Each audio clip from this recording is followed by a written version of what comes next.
Hi, thanks for joining us here at 330 Outdoors. Today I'm going to be going over a quick review of Mathews' new flagship bow for 2012. It's the Mathews Heli-m.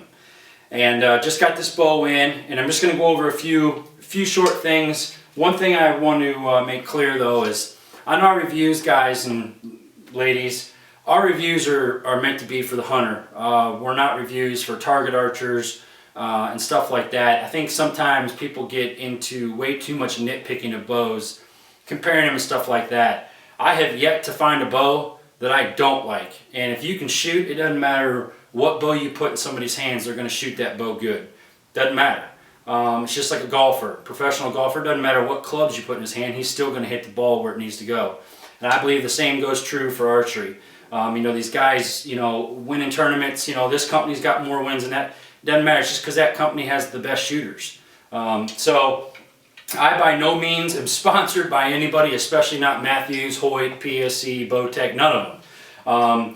And so my reviews are honest and clean and fair, and I try to give an unbiased opinion. So with that being said, this bow is 30 inches axle to axle, and I just checked it with tape measure. It is 30 inches axle to axle. First thing I noticed when I grabbed this bow out of the box was how incredibly light it is.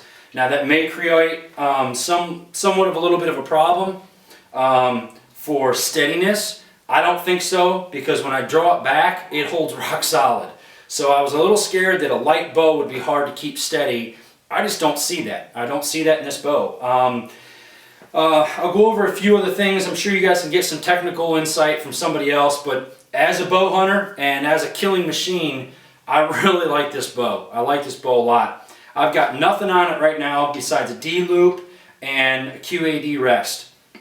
It's not paper tuned, sighted in or nothing. I got no sights, so when I shoot this bow, it's just going to be instinctively. I've got no stabilizer on it. The only thing, this is just for the quiver. I had that mounted on there, and I just forgot to take it off, to be honest with you. But first things, I'll just go over a couple things here. I got some notes. When I noticed setting up the rest, as far as getting the center shot, I did notice one thing that I didn't really care for, and I'll just throw this as a heads up. I'm not a professional bow tuner. I do tune my own stuff, and I get it shooting dead nuts. But there are guys out there like Crackers and stuff like that on Archery Talk that can really, go into in-depth yoke tuning and stuff like that. But one thing I noticed was the center shot did not give clearance for blazer vanes or these quick fletch vanes to shoot cock feather up. The cock feather had to be out in order to clear the cables. So I did notice that, so that would be one thing if you guys are jumping out in it and do your own stuff in the garage. When you're paper tuning and you're getting erratic arrow flight, watch and make sure that you're clearing the cables, because I do see that being an issue. Why they went with a straight cable guard now with the roller, and then it's just it's kind of cocked off at almost like a 22.5-degree angle.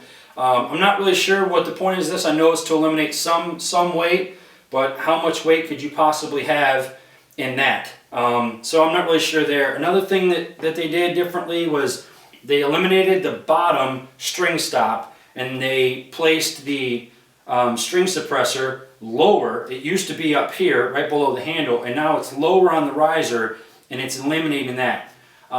They've got 5 speed knocks down here at the bottom. They've also got this rubber draw stop, which gives you a more solid back wall. I like to see that. That's a big improvement.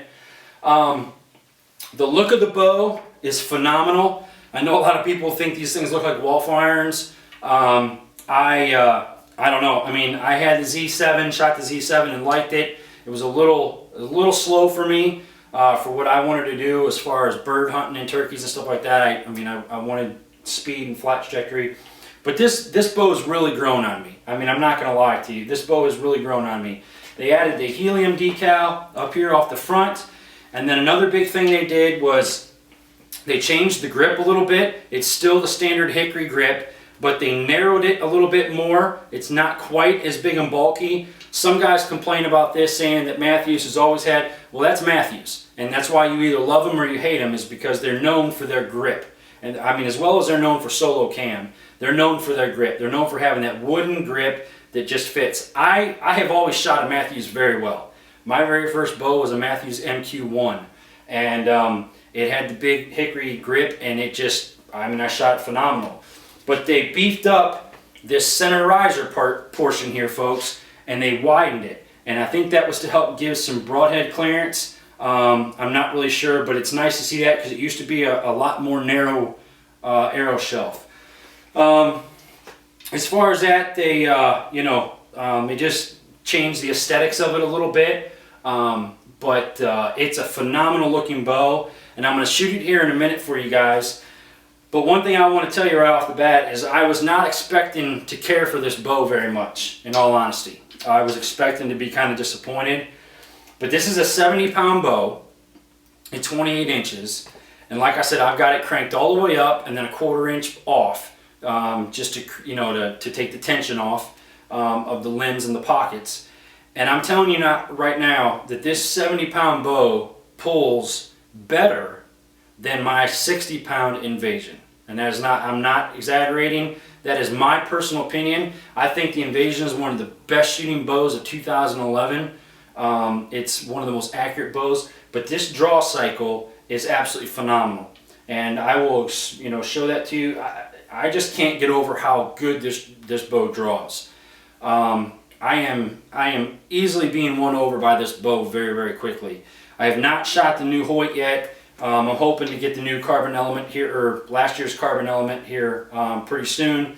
Working out some details with that, but just very, very pleased with this bow. I'm just going to go shoot it a couple times for you guys so you can hear it. I'm sure with a top-notch stabilizer, this thing is going to be vibration free as it is. But I just wanted to give you guys a quick little tour and let you guys see the new Mathews Heli-m for 2012 and tell you that I definitely endorse it. Mathews does not make junk, okay? So for all of you out there that are reading the blogs and stuff like that, or all of you that are blogging that it is junk, just stop hating, because it's a Ford, Chevy, and Dodge debate between Mathews, Hoyt, and Bowtech. And it's just personal preference. This bow is very, very, very much a very good bow, and it is a top-notch performer. And I've already shot it a couple times, and I love it. And it's not going to break the speed barrier. But if you want a killing machine, if you want a bow hunting killing machine, I would highly recommend this bow. So I'll check back with you here in a second, and I will shoot a couple arrows for you. Okay, we're shooting the 2012 Mathews Heli-m. Shooting 70 pounds, 28 inch draw with the gold tip Pro Hunter. And just going to talk real quick about the draw cycle and stuff like that. There's nothing on this bow for string suppression or stabilizer or nothing like that. This is just straight off the rack. So here we go. This bow draws phenomenal. Like I said before, this is so far is one of the best drawing bows I've had in my hand in a while. To me, it blows the Invasion out of the water. As you can see, the sound you hear is the arrow actually smacking the target. I hear nothing. Well, I hear things, but it's just normal noise. Very, very, very little vibration in this bow. I would assume with a bow camera mount that we do a lot of, this bow is going to have the least out of all of them. You add in a top-notch stabilizer and it's going to be good to go. I'll shoot one more here for you.